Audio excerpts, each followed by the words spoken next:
इसकी एक बचपन की कहानी बताता हूँ। वो बचपन में ना उसके माँ बाप ने देखा, अरे सुन नहीं पाता है, बिल्कुल सुन नहीं पाता है, हाँ ये कुछ सोचता रहता है, सुन नहीं पाता है। उसको डॉक्टर के पास ले गए, डॉक्टर ने कहा ऑपरेशन करना पड़ेगा। इलॉन मस्क का बचपन में ऑपरेशन हुआ, कान का ऑपरेशन हुआ, फिर भी देखा सुन नहीं पाता, सोचता रहता है, सुन नहीं पाता। बाद में समझ में आया इसका कान ठीक था भैया, लेकिन जब ये कुछ सोच रहा होता है ना, ऐसे फोकस में रहता है, आप आसपास कुछ भी बोल लो, कुछ भी कर लो, उसको समझ में नहीं आएगा, उसको सुनाई नहीं पड़ेगा, ऐसा फोकस। बचपन से ही 10 साल की उम्र में ही वो इतनी किताबें पढ़ लिए थे जो एक ग्रेजुएट भी नहीं पढ़ पाता। 12 साल की उम्र में घर में पड़े एक कंप्यूटर से उन्होंने एक गेम बना डाला और उस गेम को उन्होंने $500 के अंदर पहली दफा एक ऑनलाइन कंपनी को सेल कर दिया। वो क्या कहते थे, एक ही प्रॉब्लम है कि प्रॉब्लम नहीं है, सोल्यूशन ढूंढना बड़ी प्रॉब्लम है। तो उनकी कंपनी के अंदर अगर आके कोई ये बोल देना कि सर ये हो नहीं सकता, तो वो उसकी कंपनी में उसका आखिरी दिन होता था। वो क्या कहते थे, होगा, जरूर होगा, सोचो कैसे होगा। उनका मानना क्या है, फेलियर इज द ऑप्शन। इनकी वर्ल्ड क्लास कंपनीज की लिस्ट में Zip2, X.com, PayPal, SpaceX, Tesla, solar city, open artificial intelligence, Neuralink, the boring company, जिनमें से स्पेसएक्स, टेस्ला और सोलर सिटी की चर्चा पूरी दुनिया कर रही है। 95 में अपने भाई किम्बल के साथ मिलकर इन्होंने Zip2 की शुरुआत करी और ये Zip2 में इनको जल्दी ही फंडिंग भी मिल गई। शुरू में अपने पिता के पैसे से किया, बाद में एक्सटर्नल फंडिंग मिली, बोर्ड ऑफ डायरेक्टर्स बढ़ते चले गए और आगे चल के, क्योंकि अभी ये यंग थे, इनका एक्सपीरियंस उतना बड़ा था नहीं, तो बोर्ड ऑफ डायरेक्टर्स ने सोचा यार ये आदमी सीईओ बनने के लायक नहीं, उसको सीईओ की पोजीशन से हटा दिया क्या। एनीवेज, बाद में टेक बबल, आपको पता है सन 2000 से पहले 99 में ये फटने की कगार पे था, तो सारे बोर्ड ऑफ डायरेक्टर्स ने मिलकर सोचा इस कंपनी को बेच देते हैं। कॉम्पैक्ट को वो कंपनी बेच दी गई, जहां से जो पैसा मिला उसमें इनका 7% इक्विटी था, जिसमें इनको $22 मिलियन तुरंत मिला। और वो $22 मिलियन ये घर में रख करके रईस आदमी की तरह घूम सकते थे, छोटे थे, यंग थे, लेकिन वो पूरे $22 मिलियन एक एक करके इन्होंने आगे इन्वेस्टमेंट शुरू कर दी और तुरंत चालू करी X.com। ये एक ऑनलाइन ट्रांजैक्शन की ऑनलाइन बैंकिंग कंपनी थी, अपने आप में पहली ऐसी कंपनी दुनिया भर में। आगे चल के कन्फिनिटी नाम की एक कंपनी के साथ इसका क्लैश हुआ, लेकिन उसी समय दोनों कंपनी मर्ज हो गई और उसका नाम पड़ गया पेपैल। क्या आप जानते हैं पेपैल, दुनिया भर में आज पेपैल फेमस है। उसको किसने स्टार्ट किया, उसको किसने बड़ा रूप दिया, वो इलॉन मस्क ही थे। उनका जो सीटीओ था ना, चीफ टेक्निकल ऑफिसर, उसके साथ इनकी बहसबाजी हो गई। ये सीईओ थे, वो सीटीओ थे, और बहस ऐसा हुआ कि वो सोच रहे थे कि लाइनेक्स पे रखें इसको कि विंडोज पे लेके जाएं, और उस बहस के चक्कर में सीटीओ ने बाकी बोर्ड को अपने साथ लिया। ये भाई साहब की अभी नई शादी हुई थी इलॉन मस्क की, ये गए हुए थे हनीमून पे, पीछे से उन्होंने इसको बाहर निकाल दिया और सीईओ की पोजीशन से बाहर कर दिया। बहरहाल उस कंपनी से भी बाहर हुए है, लेकिन तब बाहर होते वक्त इनका शेयर बहुत बड़ा हो चुका था। $165 मिलियन लेके बाहर निकले तो रुके नहीं।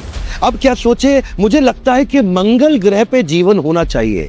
ये सोचे मंगल ग्रह पे पेड़ पौधे उगाऊंगा, उसके बाद लोगों को बसाऊंगा, पूरा जीवन बसाऊंगा। ये रशिया गए, रशिया जाके उन्होंने बोला कि कुछ ऐसे रॉकेट्स का अरेंजमेंट किया जाए कि जिससे मैं मंगल ग्रह जा सकूं। उन्होंने इनको प्रपोजल दिया कि $8 मिलियन लगेगा। अब ये सोचने लगे यार $8 मिलियन तो बहुत ज्यादा है। ये रशिया में काफी नेगोशिएट करने की कोशिश जब की तो उनके प्रोजेक्ट को रिजेक्ट कर दिया गया। ये वापस आ गए, वापस आके सोचे क्यों ना मैं ये कंपनी खुद ही बना लूं, तो पढ़ने लग गए। अपने आप पढ़ के इन्होंने अपने आप उसी समय स्पेसएक्स कंपनी फाउंड करी। प्राइवेट ऑर्गेनाइजेशन स्पेस ट्रैवल को रीडिजाइन कर देगा, इसका किसी को विश्वास नहीं हुआ। कोई नहीं बोला कि मैं इसकी मदद करने, कोई नहीं आया। एक्चुअली मुद्दा ये नहीं था कि रॉकेट को ऑर्बिट में पहुंचाना है, एक्चुअली मुद्दा ये था कि लो कॉस्ट में रॉकेट को ऑर्बिट में पहुंचाना है और उसी रॉकेट को फिर वापस भी लेके आना है, उसको रीयूज करने के लिए। और वहीं जब इन्होंने पहला लॉन्च किया, इनके इंजन में आग लग गई और वो अर्ली आग लगी, वहां से इनको बहुत बड़ा नुकसान हुआ। अच्छा, दूसरी बार फिर ट्राई किया, दूसरी बार इनका जो रॉकेट था वो स्पेस में गया लेकिन ऑर्बिट में नहीं पहुंचा, फिर ऑफ रूट हो गया, और तीसरी बार स्पेस में जाते ही ऑफ रूट हो गया। 3 बार में इनका इतना नुकसान हुआ, जितना भी पैसा इनको मिला था, पीछे जो इनको मिला था ना पेपैल से जब पैसा आया था, इनको बाहर निकाला गया था, तो वो सारा पैसा इन्होंने डाल दिया, लेकिन तीनों बार में पैसा खत्म हो गया। अब इन्वेस्टर बोले अब कुछ नहीं बचा, अब तो कंपनी खत्म। लेकिन ये बोले एक ट्राई और करूंगा, एक ट्राई और। क्या क्रेजी आदमी थे। He made a crazy announcement कि चौथा लॉन्च थोड़े ही महीनों में करने वाला हूं। इनका रिस्क एपेटाइट बहुत बड़ा था और अपना सब कुछ दांव पे लगाने को तैयार थे। अपना घर मकान बेच के किराए पे शिफ्ट हो गए, सबके कर्जे लेकर के आखिरी बार ट्राई किया, और इस बार न केवल सफल हुए बल्कि $1.5 बिलियन का नासा से एक प्रोजेक्ट भी ले लिया, और नासा ने अब इनको फंड किया, बोला आप हमारे लिए काम करिए। नील आर्मस्ट्रांग आज तक इसका मजाक उड़ाता रहा, आज तक इसकी निंदा करी उसने, ये बेकार है, नहीं कर पाएगा, नहीं कर पाएगा, क्योंकि वो कहता था कि कमर्शियल स्पेस फ्लाइट जो वो डेवलप कर रहा है वो हमेशा उसके अगेंस्ट है नील आर्मस्ट्रॉन्ग। इनका कई लोगों ने मनोबल तोड़ा, लेकिन फिर भी इन्होंने रिस्क लिया। और वो तो बोलते थे कि नील आर्मस्ट्रॉन्ग आप तो मेरे गुरु हैं, आकर के देखोगे ना कि मेहनत कितनी कर रहे हैं कि आप भी कन्विंस हो जाओगे। You know, I wish they would come and visit and see the hardware that we're doing here. And I think that would change their mind. आप जानते हैं हमारा इसरो और नासा ये सरकारी पैसे पे काम करते हैं, लेकिन रीयूजेबल रॉकेट सरकारी पैसे के बिना उन्होंने प्राइवेट दम पे बिना फॉर्मल पढ़ाई के अपने आप किताबें खोल के पढ़ के खुद ही कर डाला।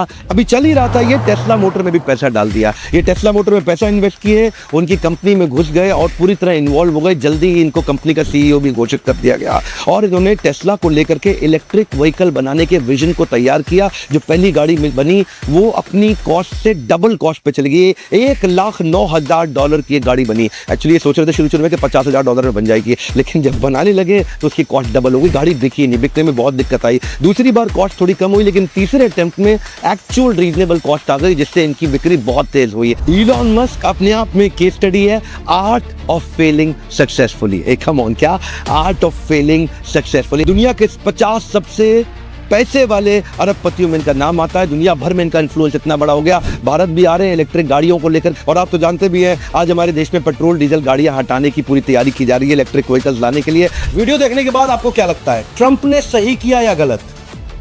कमेंट करके बताइए।